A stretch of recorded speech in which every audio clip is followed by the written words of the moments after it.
दिल्ली में कोरोना का कहर जारी है। बहुत ज़्यादा कोरोना बढ़ गया है और उसी के मद्देनज़र पिछले हफ्ते हम लोगों ने 6 दिन का लॉकडाउन लगाया था, जो कि कल सुबह 5 बजे ख़त्म हो रहा है। जिस तरह से तेज़ी से केसेस बढ़ रहे हैं दिल्ली के अंदर, उसको देखते हुए ये लॉकडाउन लगाना बहुत ज़रूरी हो गया था। ये एक तरह से आखिरी हथियार है कोरोना के से डील करने के लिए, लेकिन जिस तरह से केसेस बढ़ रहे थे, ये आखिरी हथियार इस्तेमाल करना ज़रूरी हो गया था। लेकिन अभी भी कोरोना का कहर जारी है और कोरोना कम नहीं हो रहा।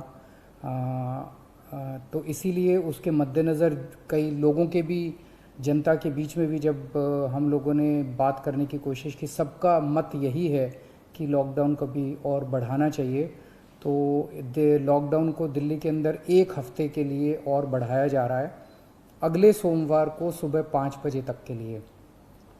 इस दौरान हमने देखा, लॉकडाउन के दौरान, की संक्रमण दर, पॉजिटिविटी रेट जिसको कहते हैं, ये लगभग 36-37% तक पहुंच गई। आज तक इतनी संक्रमण दर हमने दिल्ली में तो नहीं देखी, बाकी दुनिया भर में हो सकता हुई हो कहीं पे, लेकिन 36-37% तक संक्रमण दर पहुंच गई। पिछले 1-2 दिन से थोड़ी सी कम हुई है, आज 30 के नीचे आई है, 29 पॉइंट कुछ आई है। मैं ये नहीं कह रहा कि कोरोना ख़त्म होने की दिशा में जा रहा है, लेकिन ये अभी तथ्य हैं। अभी और कुछ दिन देखना पड़ेगा, हो सकता है बढ़ जाए, हो सकता है कम हो, लेकिन हम भगवान से प्रार्थना करते हैं कि कोरोना से हम लोगों को मुक्ति मिले। पिछले कुछ दिनों से हम देख रहे हैं कि दिल्ली में ऑक्सीजन की काफ़ी ज़्यादा समस्या हो रही है।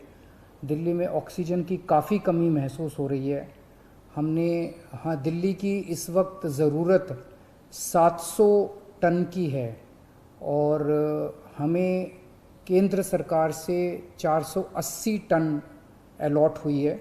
कल 10 टन और अलॉट किया केंद्र सरकार ने, 490 टन अब दिल्ली को अलॉट हुई है।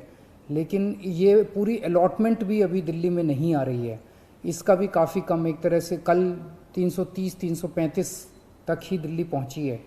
तो 700 टन की ज़रूरत है इतने कोरोना की महामारी में, उसके मुकाबले में 330-335 ही पहुंच रही है।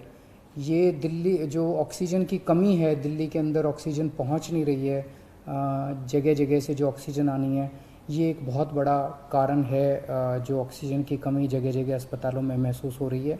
लेकिन हमारे ऑफिसर्स, हमारे सभी मंत्रीगण, हमारे सभी लोग रात रात भर पिछले कुछ दिनों में, जब से ऑक्सीजन की कमी हुई है, एक एक अस्पताल जहाँ जहाँ कमी है वहाँ सप्लायर से, मैन्युफैक्चरर से, ट्रक ड्राइवर से जो लेके आ रहा है, उससे फ़ोन कर करके कोशिश कर रहे हैं कि समय पे अस्पताल में पहुँचे।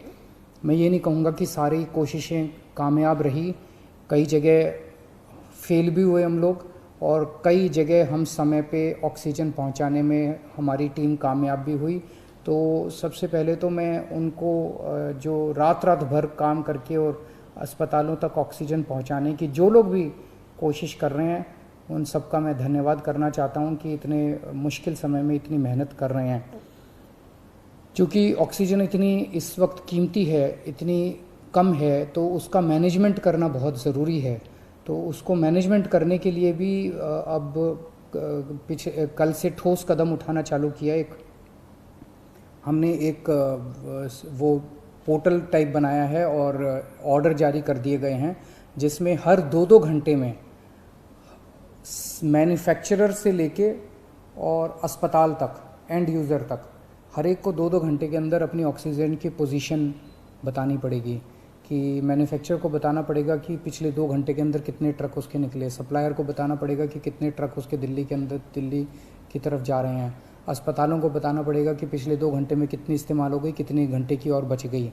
ये सारी चीज़ें ताकि दिल्ली सरकार को पता रहे कि कहाँ कमी आने वाली है। तो इसके अलावा केंद्र सरकार से काफ़ी सहयोग मिल रहा है। कल भी पूरा दिन केंद्र सरकार के अलग अलग मंत्रालयों के साथ हमारे ऑफिसर्स की टीम बैठी रही और दोनों टीमें, केंद्र सरकार और दिल्ली सरकार, अच्छे से मिलके काम कर रही हैं और कोशिश की जा रही है कि जो भी सप्लाईज़ आने में दिक्कत हो रही है, उन दिक्कतों को दूर किया जा सके।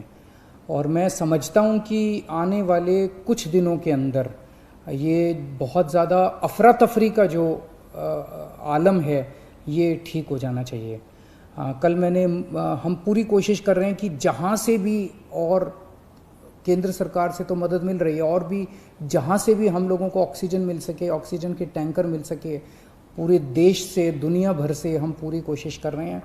कल देश के सभी मुख्यमंत्रियों को मैंने चिट्ठी लिखी है कि अगर आपके यहाँ, आपके राज्य में, गवर्नमेंट में या किसी कंपनी में कोई ऑक्सीजन की पॉसिबिलिटी हो तो हमें ऑक्सीजन मुहैया कराइए, ऑक्सीजन टैंकर मुहैया कराइए।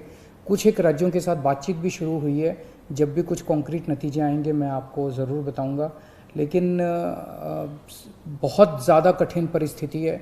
इन कठिन परिस्थितियों के अंदर सब मिल के काम कर रहे हैं। मैं उम्मीद करता हूं कि ये जो इतनी बड़ी इमरजेंसी क्रिएट हो गई है, इससे हम लोगों को जल्द छुटकारा मिलेगा। बहुत बहुत शुक्रिया।